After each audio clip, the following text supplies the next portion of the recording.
as promised, or at least as I promised myself, I will go live once a week. It's not easy, and I cannot schedule because, as a life of any real estate agent, at least one that is always hustling, we never know what our schedule is. So if I do make a commitment, I like to keep it. But if I'm going to say, like originally way back when, I was going to do my lives every Tuesday at 2, right? Going live Tuesdays at 2. But it didn't always work. So I just want to be very spontaneous and come on here once a week, at least once a week, so I can communicate with you, my friends, my followers, and we can chat. So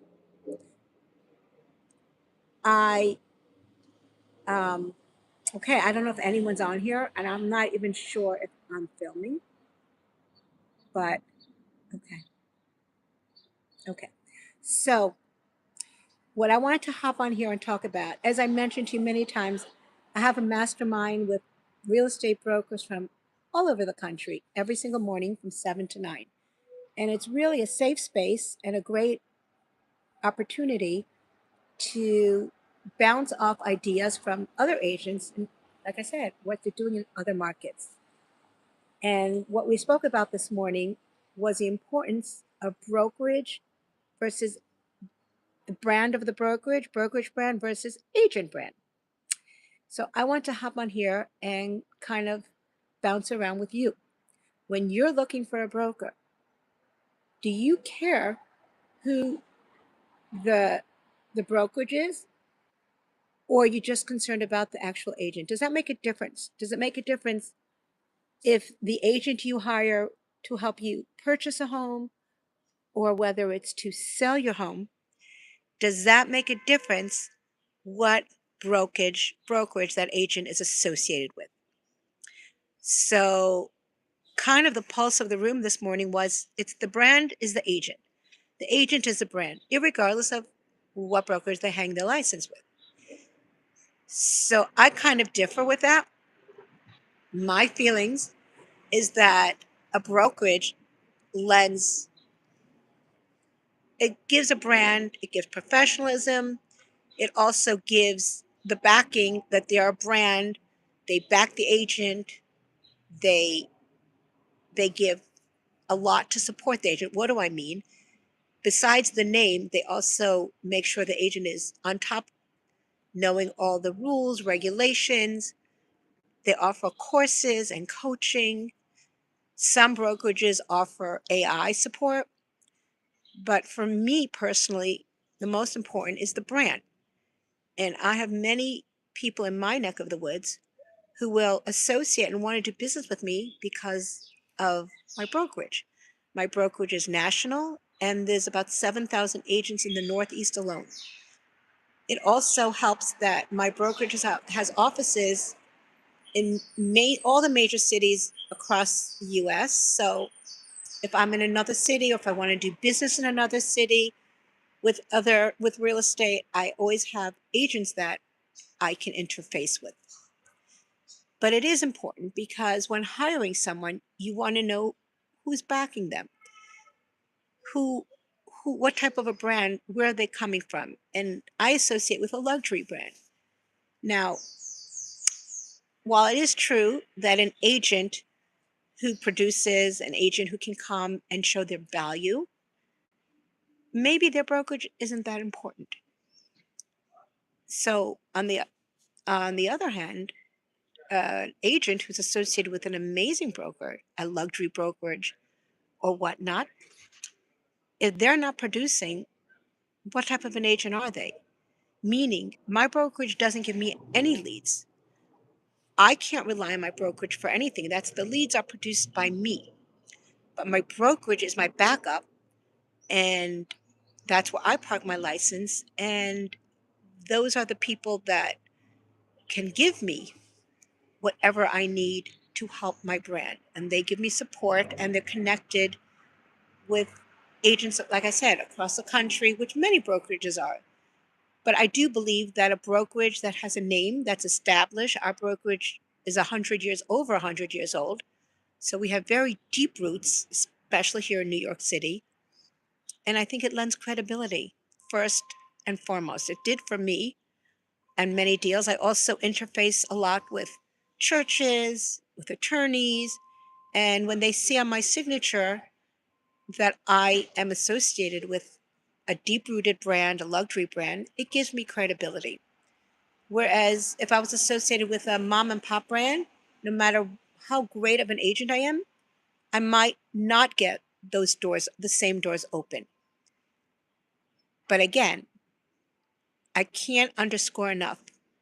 Agents who are associated with a great brand but aren't hustling, aren't producing, the brand isn't going to make an agent a rock star. That for sure. I had a story that I had a very bad experience with an agent very early on in my career. So we're talking about 9 years ago, maybe 8 years ago. I brought a buyer. I was in touch with an agent, and the agent was from Remax. Remax, which just got acquired by Real Brokerage. And I know many fine agents with Real. Now, with Remax, I'll tell you how it negatively can affect an agent depending on the brokerage they're with. So unless I know an agent well, which I do, I have some friends who are with Remax, some in my clubhouse, and those agents I'll do business with every day and twice on Sunday, irregardless of what brokerage they're with. But if I don't know an agent and they just come to me out of the blue, or if they have a property they're listing, or if they bring a buyer to one of my listings, conversely, and I don't know them, I will not do business. Sorry, I got a phone call and I forgot to turn off my call in the middle of my live. I apologize. It's been a hot minute since I've been doing lives. Okay, so if I don't know this agent and I just know they're from Remax, I won't do business with them. Why? Only because of their brand. And I'll tell you a story. I had a situation about 8 years ago where a Remax agent was selling a property in North Crown Heights. And I brought a buyer, and everything was done over the phone, and we came to terms. I emailed the offer. Everything was on an email, and the agent promised me a commission. And lo and behold, once that Remax agent received all the information from my buyer, he took that information and went directly with my buyer, this Remax agent, and cut a deal behind my back. Cut me out of the deal. And I called up the corporate offices or emailed the corporate offices of Remax. And I said, is this a behavior that you condone? And I told them what happened. They never fired that agent because the agent was still practicing in the Remax office in Brooklyn. I don't want to mention which office, but in one of their Remax offices in Brooklyn. And that completely turned me off. The fact, look, every brokerage has rotten apples, but the fact that they didn't do anything about it and kept that broker there or agent, that says a lot. That means that they condone such behavior, that when another agent emails an offer, they take that offer, they take the information and go directly to that buyer, cut a deal, and completely cut the agent out. So that hurt. That really stung, and I will never forget it. And I do not, till this day, this is 8 years ago, when I see Remax, I run for the hills.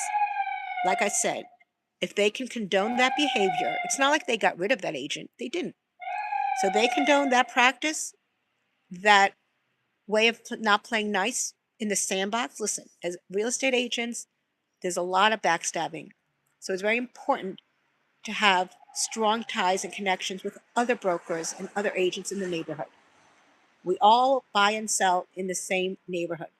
But if there's an agent who won't play nice, I can guarantee you I will never do business with that brokerage, especially if they condone that behavior. So that's my Remax story, and that's how a brand can negatively affect an agent. Like I said, if I know the agent personally, I will be happy to do business with them. But just blindly, and they come and tell me they're from Remax, I won't bring my clients, I won't buy, and I won't sell. So that's my Remax story. And okay, I'm curious of what you have to think, what you say about brand, and is this something that would make a difference to you when choosing a broker to sell your home, when choosing a broker to help you buy a home? Is the brokerage important? All right, you can listen to this on the replay, I suppose. And if you have any comments about that, let me know. Thank you, and have a wonderful, continue the rest of your wonderful spring, gorgeous, gorgeous evening. Bye now.